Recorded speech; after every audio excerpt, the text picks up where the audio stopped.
Congratulations to the top three finishers of the FIA Formula One Qatar Grand Prix. In third place, Carlos Sainz. In second place, Oscar Piastri, and taking his seventh win of this 2025 season and his third consecutive victory here in Qatar, our winner, Max Verstappen. Max, a brilliant win by you. Very well done. After starting P3, just tell us how this race ended up coming to you.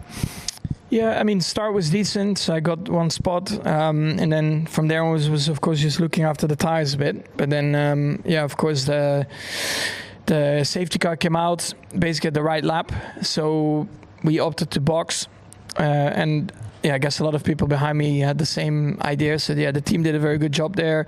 Stayed out of trouble also with the pit lane. You know, it was quite a busy pit lane, and from there onwards I knew that.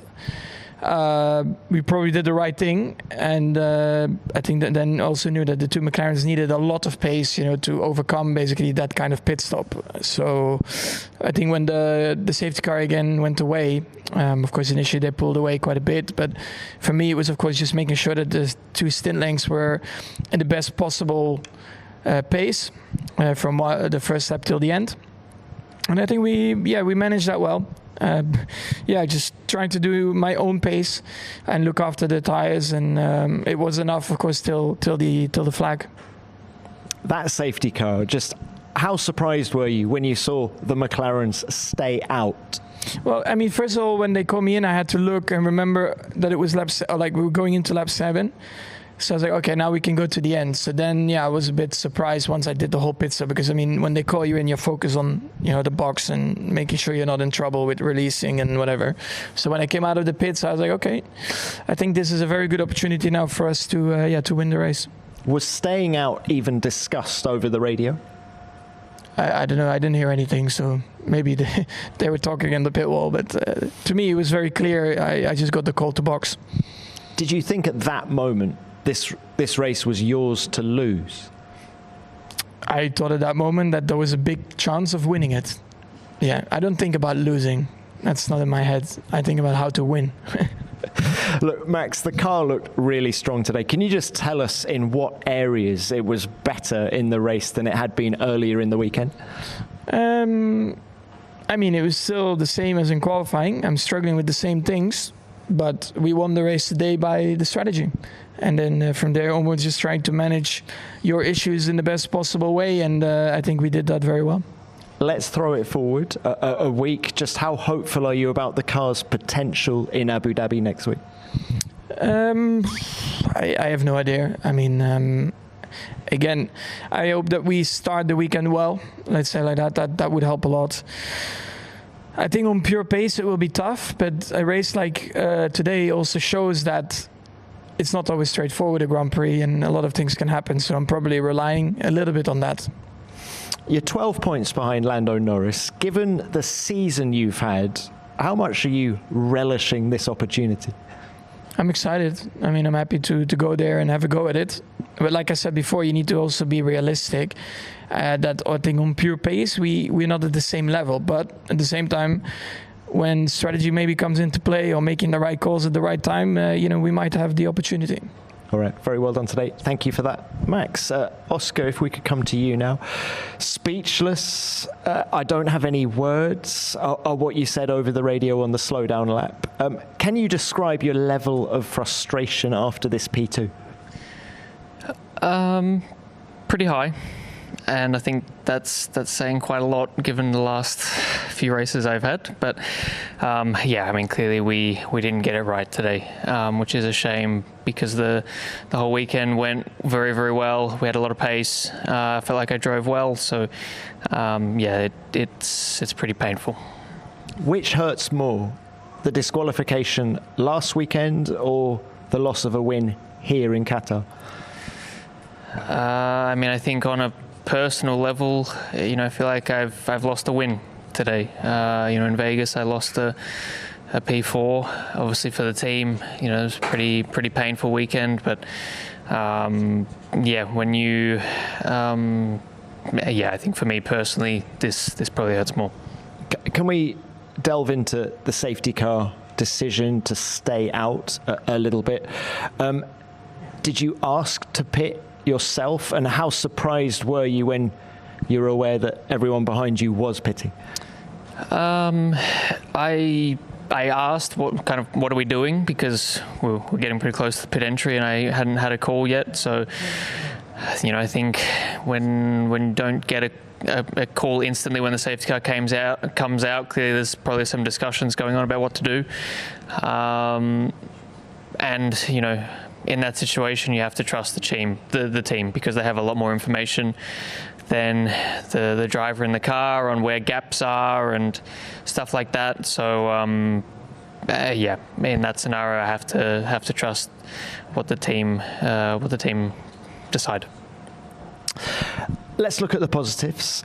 You were on pole, you won the sprint, and you were brilliantly fast all weekend. Just how much of a consolation is all that?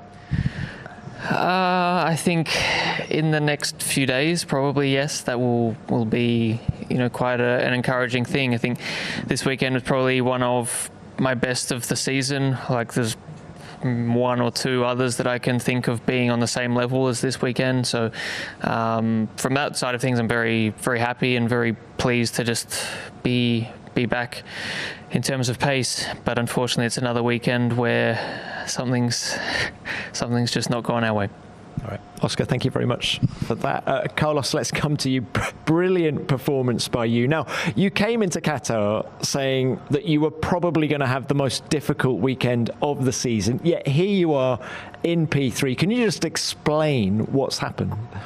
Yeah, I don't know. I think it's obviously partly due to, or mainly due to the hard work I think everyone's done trying to prepare this race. After the very difficult weekend we had in Budapest, which is kind of sort of this long medium speed combined corners that we always seem to be very, very weak. We put together a plan with the team to try some things, different things in the simulator and in the factory to try and switch on the car for these kind of tracks. And to be honest, right from the get-go in practice, the car was a lot better than expected, a lot more competitive. And then we did another couple of changes going into the main quali and the main race after our learnings from the sprint that really switched on the car, especially in the race pace. And yesterday we struggled a lot with front deck. Today the car felt a lot better, and we went from seeing Antonelli checking out in the sprint and giving us 10 seconds to all of a sudden today having a chance to keep him behind, race him, and even obviously with the strategy thing of the McLarens keep also Lando behind. Compared to Hungary, just how different was the setup on the car here in Qatar? Very different, very, very different. I had a few ideas for the team to try in the simulator. The team came up with some other ideas, and together we put together, I think, a car that honestly, since the first lap was a lot better than what we thought already in the simulator. Felt okay, but you never really trust the simulator fully. You say, nah, I cannot be that. It's this good. And suddenly from the first lap of FP1, I think I was trading P1s, P2s, and P3s with these guys, and I was like, yeah, this might be working, and then we did, as I said, some good progress through the weekend, and then we executed a really good race, because with a good start from P7 to P5, great pit stops, great strategy, great management of the gaps, and the tire management that we have to do with cars that are a bit quicker than us, around us. They're forcing us to push on that front left tire that here is never easy. We managed that really well, and that brought us the P3. If only you'd made these setup changes earlier in the year, huh? But no, it is not possible, because in order to make them, you need to know the car, and you need to try multiple things, trial and error, and you need to get it wrong many weekends to know that this doesn't work, to then try the other direction that might work. And the other direction sometimes doesn't work either, and you need to try a completely different thing, and you make another mistake. So I always say the same thing, it takes time. When you switch teams, it really, really takes time. Races, there is no testing, so you need to try things on a race weekend, and you need your first 10, 15 races to understand these kind of things, your simulator sessions to try things, and you need the team to be brave. You need also people to be bold, and come up with ideas, and in the end, it always pays off. There's no secrets in this sport. I think hard work and good understanding, good conclusions always pays off. And to be honest, the second half of the year we are performing at a very high level. Given everything you've just said, does this P3 feel sweeter than Baku? It feels different. Baku was a bit of a relief because I've had such a difficult 10 races. I was very quick in the first few races, but always things happening to me, no results coming my way. One of those seasons, I think there's, in the career of an F1 driver, you always have years where for some reason things don't come your way. It doesn't matter if it's luck, racing incidents, whatever, it just never comes together. But Baku was a relief of, as soon as I got a chance to fight for a podium in Baku, I took it and I gave the team the podium that I felt we needed and we deserved. And here it's more a combination of hard work, understanding.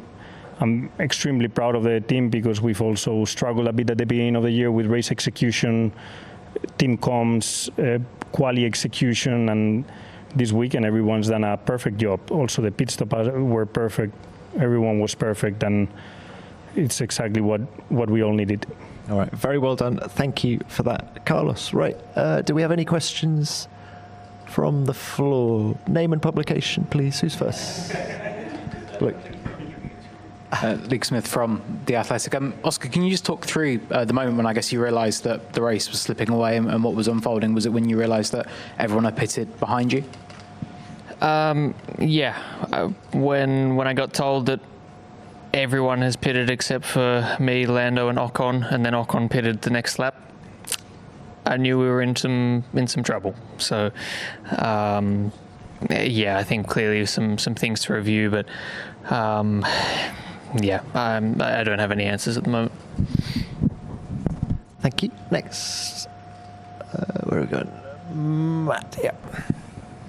Matt Hodge from PlanetF1.com. Max, for you've been in championship fights in the final round. You've dominated seasons. Here you are on the precipice of another championship fight, the final round. How do you rate this season against those that you've had previously? Because you've been an underdog throughout, which is a position that you've not had, I guess, previously. You've been sort of toe-to-toe, where here you've really sort of come from behind a little bit more. Yeah, I mean, honestly, it's been very strong. But that's also something that I demand of myself after basically 11 years in Formula One. And, every year I think you become a bit more all-round. Even in the championship years, there are always things that you look back at and you're like, I could have learned maybe a bit more, or I could have done a bit more there. And this can go from, how you set up the car, what you did yourself in terms of execution in a race, or, the way that you work together with the team.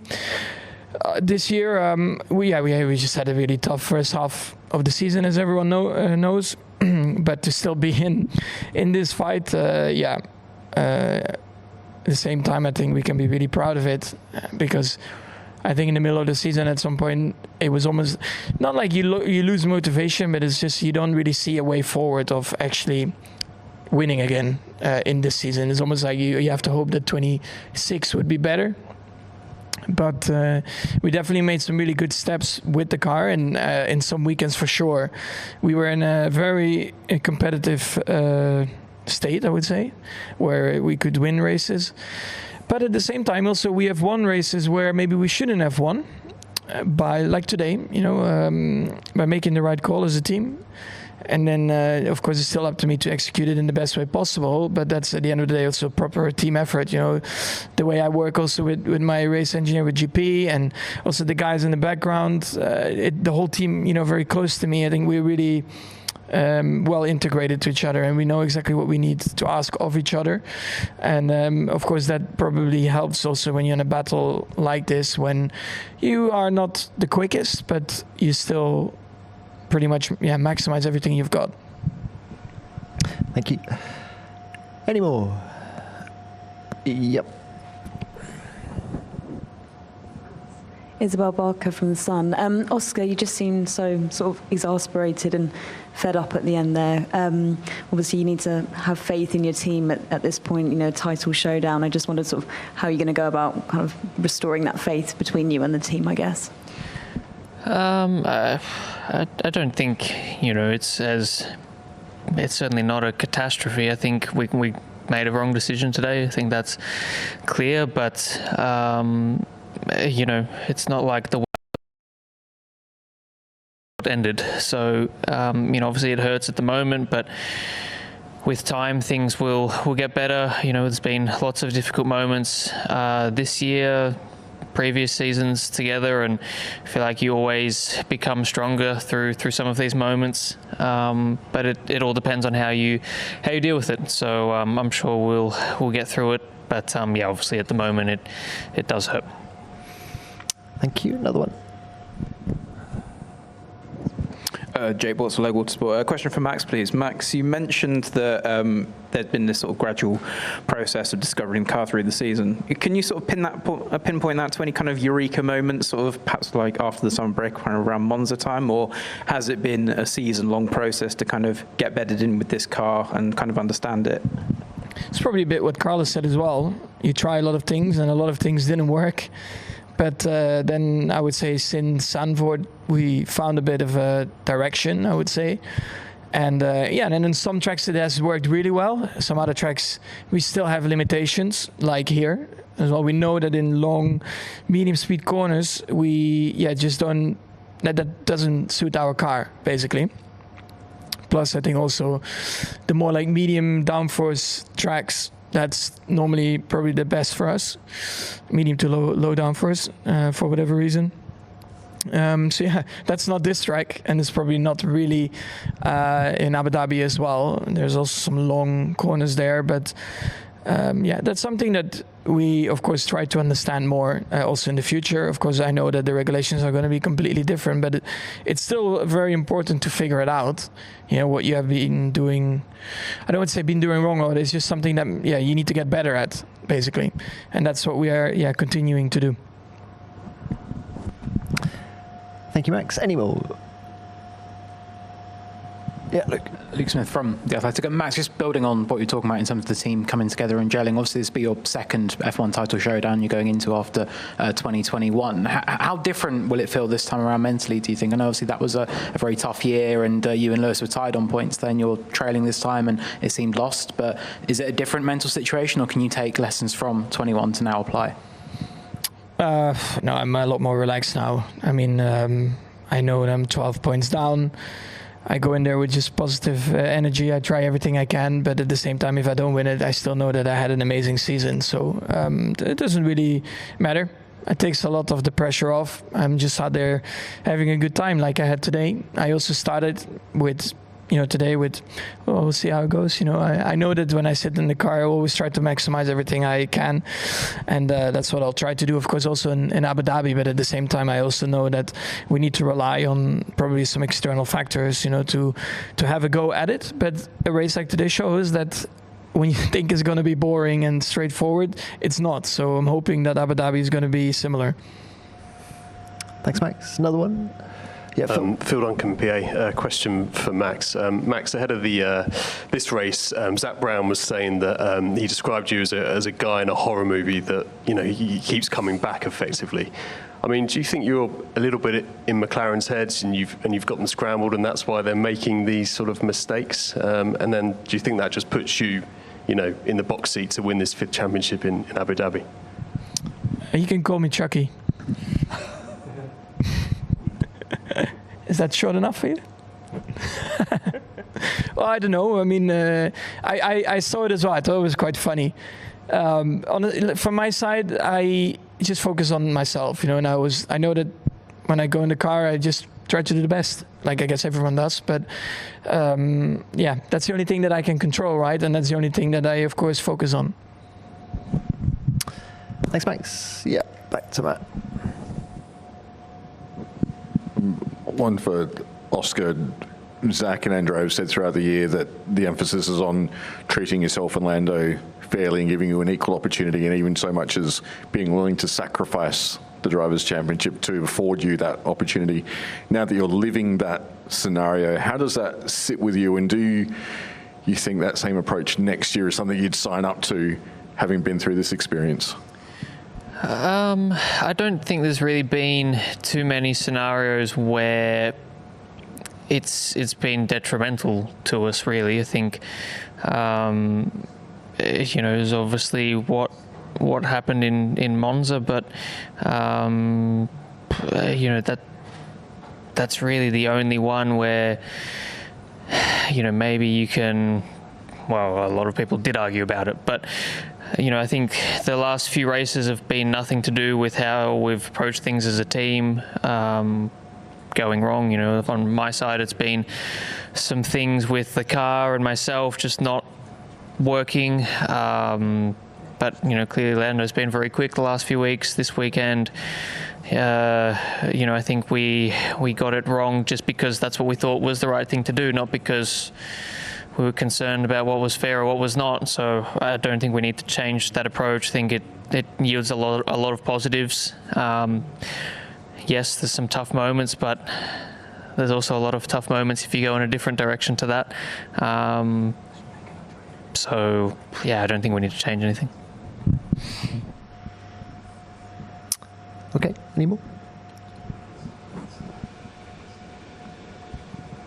Carlos Miquel de Diario Marca. It's a question for Carlos. Is your happiest day in Williams, or the first podium? For be the first podium in Baku is happier than this? I think it's my proudest day in Williams. Happiest maybe Baku was so happy to get your first podium for the team, and together with that relief that I was talking about before, this is just, I think I feel really proud of everyone, just very proud of obviously myself, but mainly the whole team for the weekend that we've executed, and more proud than happy, and obviously also happy. Okay, thank you for that. Any more? No, we will leave it there. Well done today.